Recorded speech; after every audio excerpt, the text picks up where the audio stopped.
Techniques of fostering creativity. Creativity as a natural endowment needs stimulation and nourishment. Most of the creative talent, if not given proper training, education, and opportunities for creative expression, results in wastage.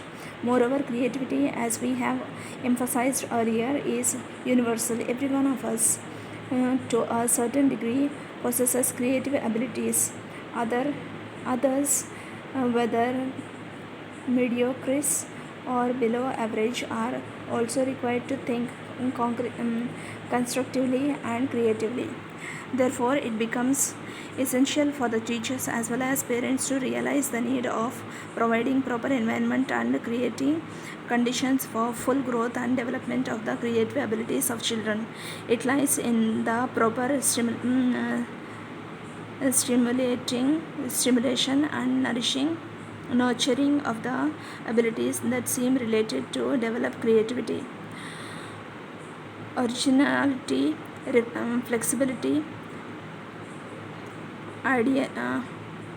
ideational fluency, divergent thinking, self confidence, persistence, sensitiveness, ability to see relationship and make associations, etc., are some of the abilities that are attached to creative output.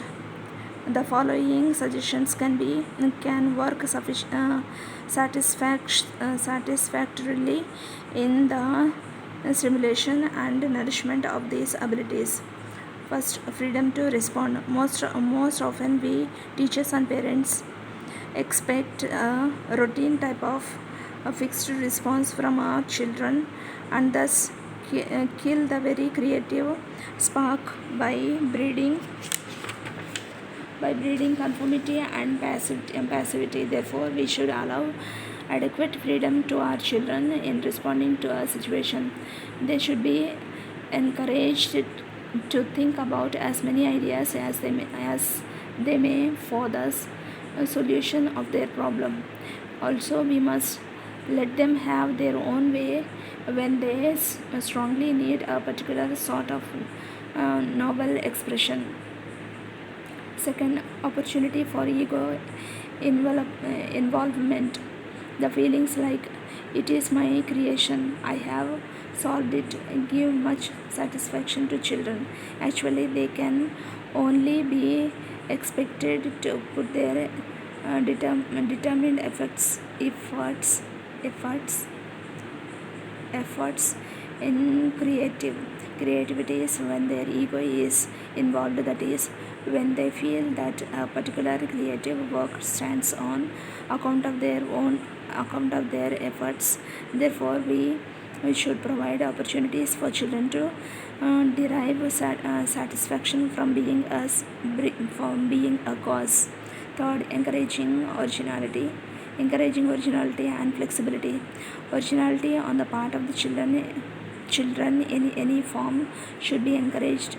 Constant submission in facts, unadulterated copying, passive reception, routine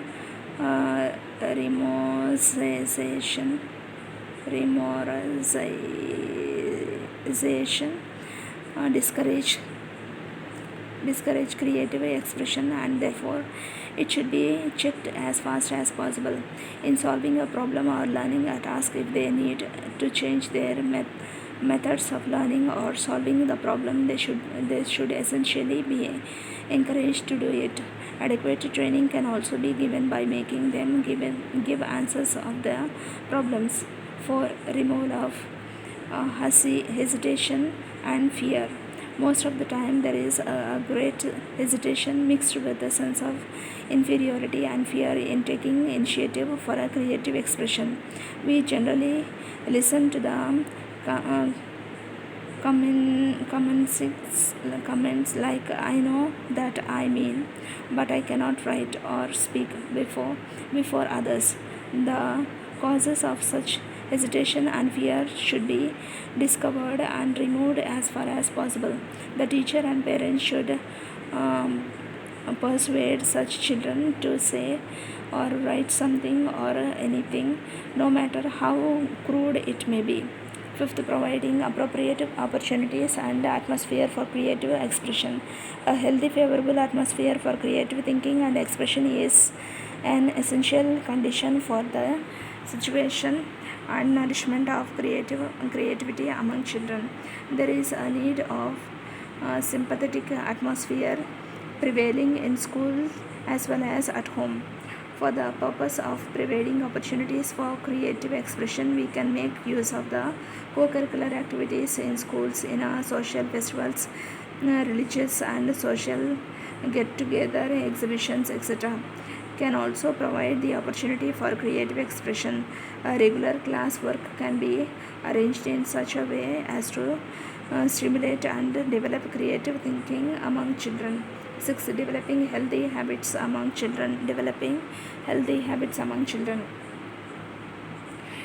Industriousness, persistence, self-reliance, and self-confidence are some of the qualities that are helpful in creative output. Therefore, children should be helped to imbibe these qualities. Moreover, they should be made to stand against the criticism of their creative expression. They should be made to feel that whatever they create in equal and it expresses what they desire to the expressed. 7. Using the creative resources of the community. Children should be made to visit the centers of the creative art or scientific and industrial creative work. It should stimulate and inspire them for doing some creative work. Occasionally, the creative artists, scientists, and creative persons from other fields may also be invited to the schools. It can be helpful in enhancing the span of the knowledge of our children and kindle the spark of creativity among them. 8. Avoiding of blocks to creative thinking. The factors like conservatism or faulty methods of teaching, unsympathetic treatment, fixed and rigid habits of work, anxiety and frustration, high standards of achievements for low levels of work, overemphasis on school marks,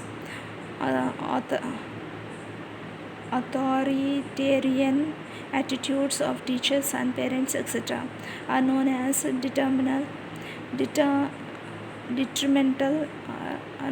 detrimental towards fostering creativity among children. Therefore, as far as possible, parents and teachers should try to avoid such factors in upbringing and educating the children.